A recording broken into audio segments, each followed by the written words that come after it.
22 अप्रैल को कश्मीर के खूबसूरत पहलगाम में हुए आतंकवादी हमले ने न सिर्फ स्थानीय समुदाय को बल्कि पूरे पर्यटन उद्योग को गहरे सदमे में डाल दिया है। इस हमले में 25 से ज्यादा निर्दोष लोगों की जान चली गई है, जिनमें पर्यटक और स्थानीय लोग भी थे।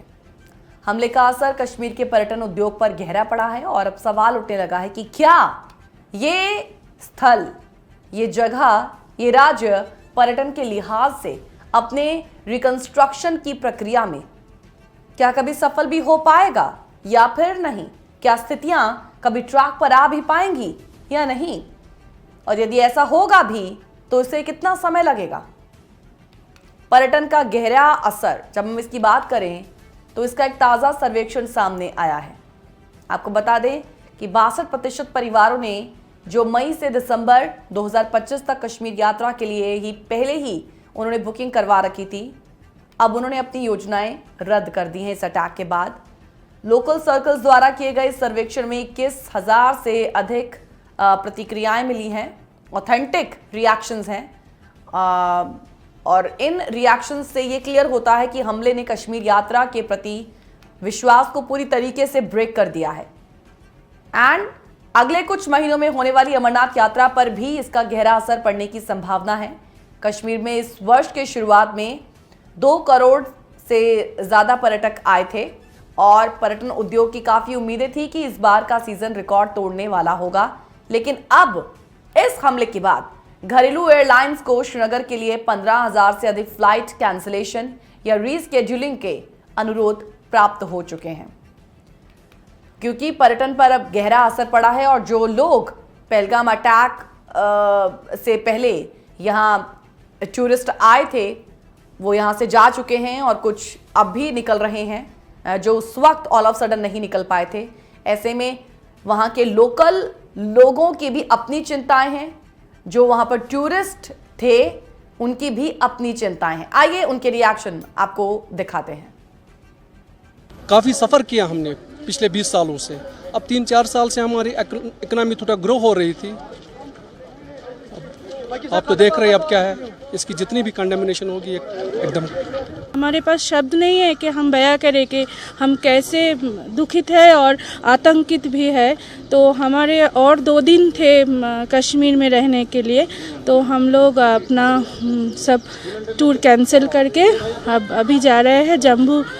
नहीं, अब क्या घूमना है, माहौल ऐसा है तो पहले सेफ्टी देखना है ना। कि घूमने का तो तब होगा जब रिलैक्स माइंड होगा। अभी तो सबको यहाँ पे टेंशन है तो कहाँ पे घूमेंगे।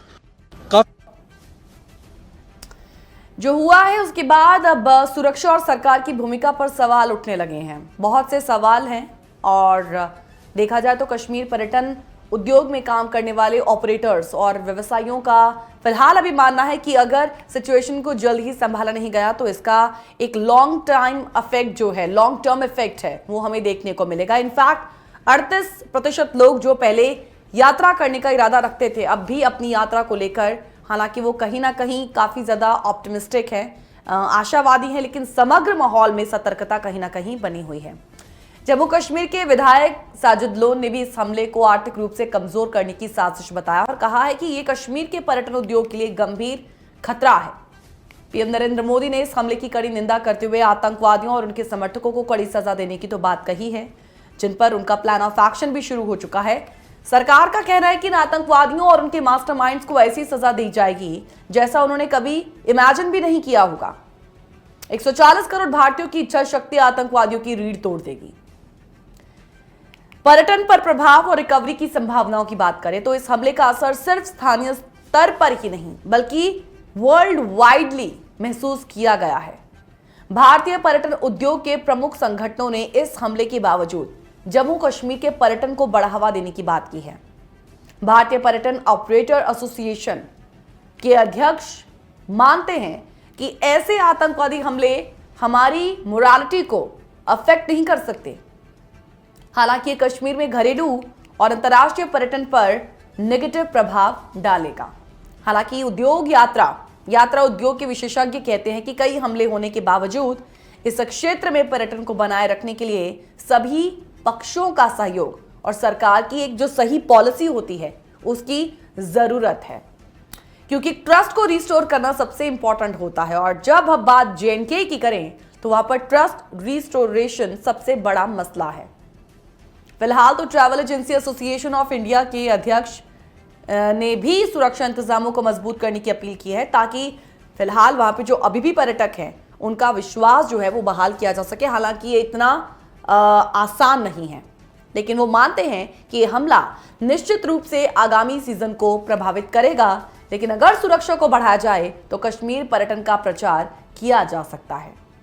अब बात करते हैं भविष्य की दिशा की। कश्मीर में हुए इस हमले ने पर्यटन को लेकर चिंता तो बढ़ा दी है, लेकिन उद्योग के विशेषज्ञ मानते हैं कि इस क्षेत्र में स्टेबिलिटी लौट सकती है यदि सरकार और पर्यटन हितधारक इस सिचुएशन को सही ढंग से संभाले।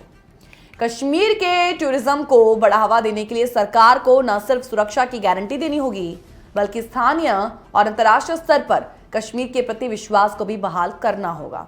कुल मिलाकर जम्मू और कश्मीर में पर्यटन के भविष्य के लिए ये समय काफी ज्यादा निर्णायक है।